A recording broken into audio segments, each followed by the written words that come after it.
This is the fallout over Joe and Mika at Morning Joe on MSNBC, going back with their hat in their hands, begging Trump for another interview at Mar-a-Lago, which they conducted last Friday. The backlash of the media was to go after them and destroy them. Well, most of the media branded Mika and Joe as traitors who betrayed democracy. It's probably because most of the media actually believed their own lies. For going and having a meeting with Hitler, that they called him these names, and then they proved that they were lying. Now, this is all just to keep their jobs and to keep themselves relevant. Of course, if you're a journalist, you need a meeting with the president if he's on the ascent. There is no Democrat that anyone wants to hear from that they could have interviewed, but that won't save their network. Morning Joe says it was effing worth it, quote unquote. Joe, always with the classy response. Their pilgrimage to Palm Beach makes more sense now because this just in. The Wall Street Journal is reporting that Comcast, the parent company, is about to announce it's spinning off MSNBC into a separate venture. It'll no longer live under the same umbrella as NBC News. Ratings and profit are down, and MSNBC is on its own now.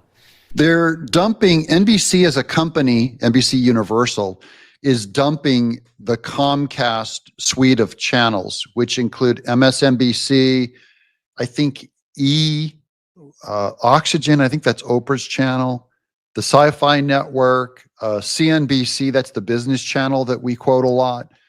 They're going to get spun off probably because their ad revenue is so low that they're not profitable anymore. They're the past, all of these kind of smaller cable channels. If you look at their commercials, they're dog food commercials, and they're going to go away. And on the ascent is online media and streaming channels like this one, John Mike Keene. Thank you for subscribing and thank you for liking. And we have a great interactive audience who talks to each other in the chat. That's very good for us. And then also on X is where all the media wants to go now to advertise. Big changes are happening. Biden certainly didn't help. They had to cover up for the big guy, and it got them nowhere. They ended up with no access, no influence, and no audience. Joe still won't talk to anyone. This is the biggest problem, was they bet on a losing horse, but it's also they bet on the losing horse of culture, which they built their house on sand. It was all gaslighting and bullying, and they told everyone what to think about marriage, about family structure, about boys in women's restrooms, that they shamed people. And the people finally fought back and said, we had enough. And it was very hard to gauge how unpopular the Democrats' message was, because all of media is run by Democrats and all of media was lying to the American people. And then the American people fought back at the election and made their voice heard. Their voice was not heard until Election Day.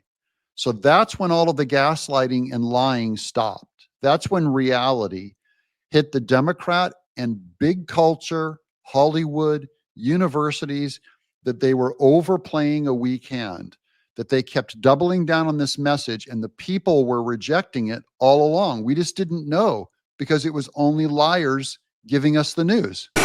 President, happy early birthday! For your birthday, will you talk to us, sir?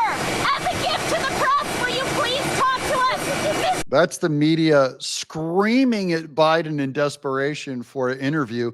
Biden being, I'll remind you, Biden being our current president. Remember him?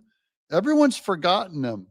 Where's the president? No one remembers that he's the president. And the press is trying to get him. Biden's handlers don't want him answering questions. It would horrify everyone. I don't think he can even conduct a conversation at this point.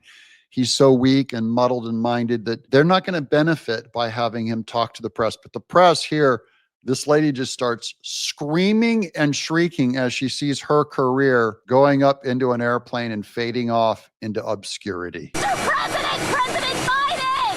Please, we haven't heard from you all trip! Mr. President! Mr. President, help! Help! Are you there? Do you speak English? Can you still speak? She's shrieking. There's no way he can hear her over the airplane jets. This is her own emoting, screaming, Father, Father, you betrayed us. Talking about Trump's landslide's no fun. So now they're seeing how far they can go and what they can get away with and wondering aloud into a microphone, can anyone hear me? Is anyone listening? No one is listening to them. People are listening to us, and we thank you for listening. I'm always appreciative in a way that mainstream media never was. Here's Jennifer Rubin on a podcast showing you why she's a Washington Post flaming liberal and is terrifying. Democrats better get started now, tracking these people, holding these people accountable, and making clear to ordinary voters who voted for what and who's responsible for what. She's still stuck on stupid. She still thinks the Democrats are going to hunt us down and find out who voted for Trump. And she's going to expose what? Half of America? The side of media that happened to support Trump and everyone else was wrong. She wants to hunt, still thinks that they have the power to hunt them down. And here's the most despicable thing I've ever heard her say. You can't talk broad themes. You have to boil it down to nuts and bolts, and you have to be pithy. What do I mean by pithy? How about this? Republicans want to kill your kids.